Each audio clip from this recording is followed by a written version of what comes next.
Hello, I'm Sam Menser with the Chattanooga Public Library. I manage the recording studio downtown on the second floor.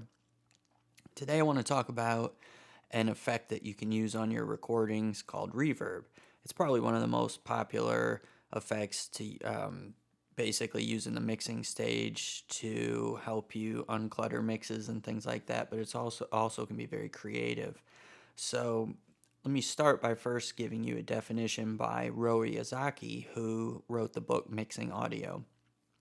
And Ozaki says, reverb is the collective name given to the sound created by bounced reflections from room boundaries. So, what does that mean? The best example I can give you is if you take a microphone that's close like this, versus if I had this microphone across the room and was speaking, it would sound like I was further away, right? Obviously. Well, what happens is when you speak into a microphone, you have direct sound that goes straight from your mouth into the microphone, but also sound goes out to the other sides and hits the walls, different things in the room, bounces around, and then it can hit the microphone later. Those are called reflections. And that gives you this the whole encompassing sound of what a reverb is. So, with that being said, obviously being in a room and having the microphone further away is one way to create reverb, which Led Zeppelin did with putting their drums in a giant room in a mansion and recording them that way. So you have this huge sound that all these reflections from drums banging off the walls and coming into the microphone later. So you can have this very cathedral like sound. Another way is there's physical processors for reverb. There's even large metal plates. That's sort of an old school way is a plate reverb. So physical devices, digital reverbs and things like that. But what we use in the studio, besides mic placement, would be having all the plugins that we have at the studio. And I'll give you an example. This is just a basic plugin that we have that comes with Pro Tools, but let's engage some reverb.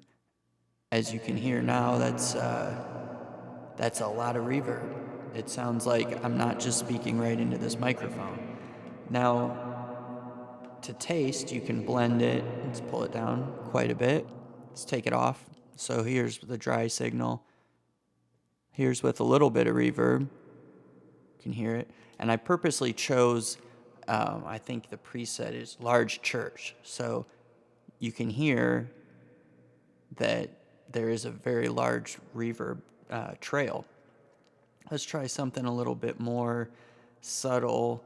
Let's try it. Here's an emulation of a plate reverb. So let's crank it up. Check. As you can see, different sound. Not as long, but there's still a lot of reverb on here. And this is a little less. So this is dry without it. Here's what you would call wet with the reverb. Just very subtle. Just a little bit there. And it can make huge, huge difference in a recording.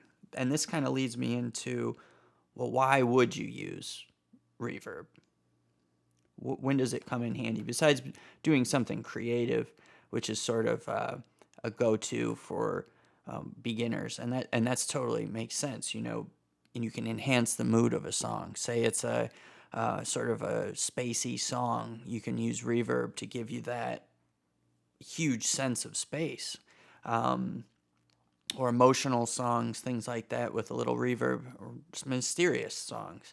But some of the more, I guess you could say, engineering sides of when you would use reverb would be to eliminate masking. And what masking is if there are two different sources, say like a vocal and a guitar or something, that are covering the same frequency spectrum, that guitar could mask the vocal. So what you could do is take either the vocal or the guitar and use some reverb, and it will kind of move that source back into the mix and kind of get it out of the way of whatever else is going on. That's a very common way to use reverb. It gives you that depth. Sometimes you might want to use it to actually stick instruments together, believe it or not. So, say you have a recording of a band and it was done, in different studios. So you're going to have these different room sounds all from like three different studios, say room sound from studio A, B, and C. And what you can do is you can send the different instruments from different studios. Even you're in your same recording session, obviously, but you'll send them all to the same reverb and blend accordingly. And then it gives you the sense that, oh, wow, this is the same space because we've created this artificial space by using one reverb and having those different instruments and sources sent to that. That is a great technique, especially if you are recording at home or you're in a studio that doesn't have much character. You can create these crazy places. Like, I mean, I've used a preset before on a convolution reverb that was Taj Mahal. So you could have your orchestra playing the Taj Mahal or whatever. Sometimes you can use reverb to fill time gaps. So say there's a very rhythmic sound like a snare drum or something like that, and you add just a little bit of reverb and it kind of fills that time gap there. But livening sounds, giving things more character, that happens with vocals a lot. There's all different kinds of reasons to use reverb, and I fully recommend just experimenting and trying as many different applications as you can to see what you come up with. And I'm going to include a link here for a song called The Supernatural, which is by Peter Green when he was playing in John Mayall's Blues Breakers. And I think it's just a classic example of using reverb on a guitar instrumental. It's definitely supernatural sounding. Quickly, I'd like to just touch on a couple things. First, let's talk about like some possible issues that you could come across. And this happens a lot with very rhythmic music. Okay, so say something like a hip hop song, you have a rapper, very rhythmic, da da da da da da da da da da da. So not a lot of space in between words and syllables. So if you use too much reverb, it can kind of get in its own way. And what I mean by that is that the reverb tail, that sort of echoey sound that you heard, will still be trailing the initial syllable, and then the next syllables come in and they're sort of become all on top of each other, and it can get really muddy and messy. So it can clutter your mix that way. It can actually create masking in a similar sense if you have one instrument and then that reverb tail goes into another instrument when they're not supposed to be playing at the same time. They can sort of cover each other that way. It can make things sound unfocused. It can change the timbre, sort of the color of a sound in a way that's not desired. But the main issue is reverb is a time-based effect, so it can get in the way of other things.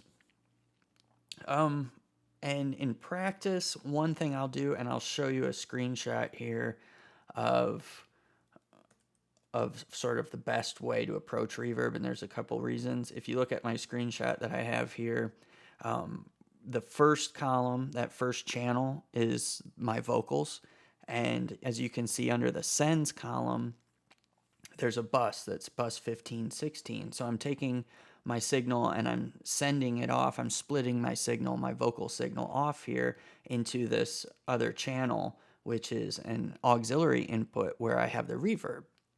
And you can see up at the top there the inserts. I'm using the deverb that just comes with the program.